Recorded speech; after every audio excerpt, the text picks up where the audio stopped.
योगी जी कह रहे हैं कि जब किसी अपराधी या डकैत का एनकाउंटर होता है तो समाजवादी पार्टी को बड़ा दुख होता है, क्योंकि ये उन्हीं के पाले हुए गुंडे बदमाश अपराधी हैं। बड़े दुर्भाग्य की बात है कि योगी जी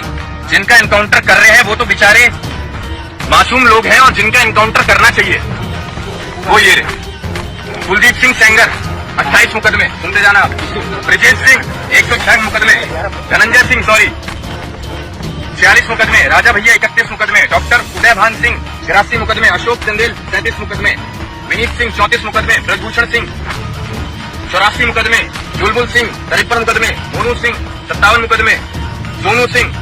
48 मुकदमे, अजय सिंह सिपाही 81 मुकदमे, पिंटू सिंह 23 मुकदमे, रानी सिंह 48 मुकदमे, संग्राम सिंह 58 मुकदमे,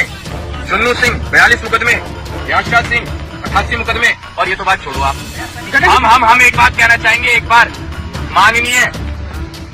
मुख्यमंत्री जी के ऊपर भी कितने मुकदमे हैं इसकी भी जांच हो, उसे भी आप लोग उठाने का काम करें।